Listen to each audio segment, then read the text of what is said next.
On November 22nd here in Minnesota, we held an event, a lunch event, to recognize the 25th anniversary of the Caux Roundtable Ethical Principles.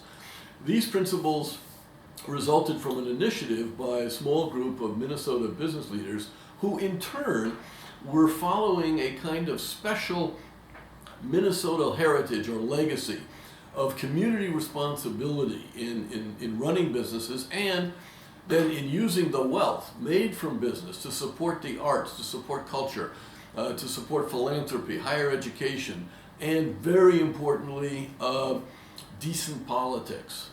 Good people going into politics. And so we decided to honor that heritage and to raise a flag for younger people, future generations of CEOs and senior executives, to want to align themselves with that Minnesota special heritage. So we gave an award, which we named for a family, which for 3 generations, this is the Dayton family, exemplified this kind of notion of stewardship in business.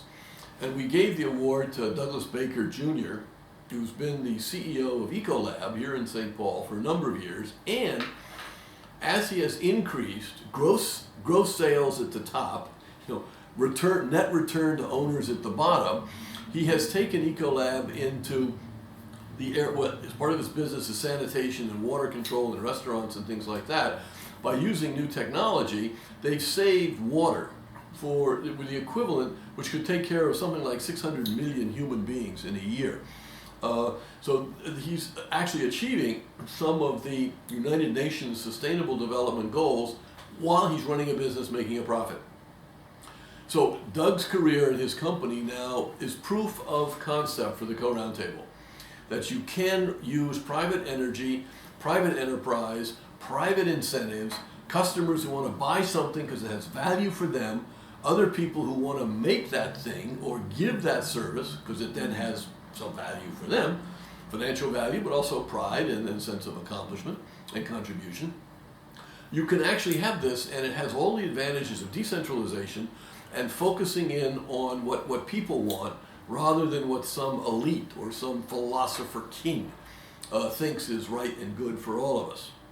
And Doug gave some very moving remarks expressing a lot of appreciation for the Caux Roundtable work and for this identity of a businessman as having a community vocation.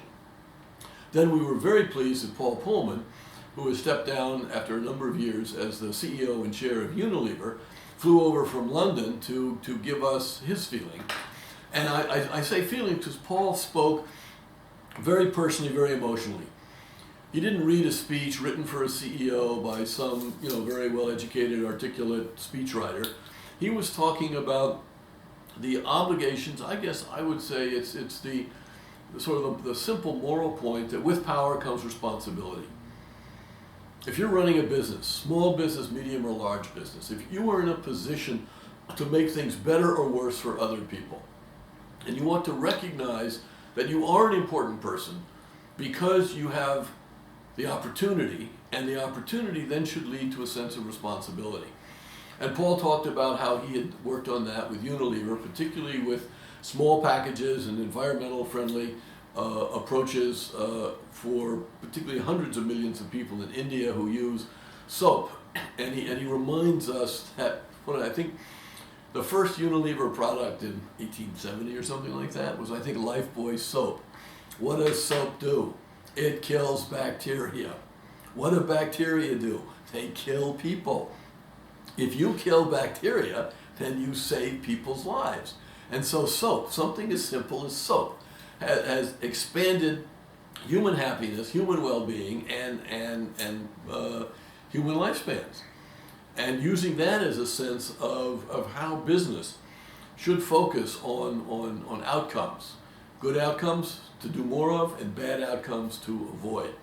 So again, we were very honored with Doug's remarks and Paul's remarks, and it left everybody in the room, I think, encouraged that there is a good way forward.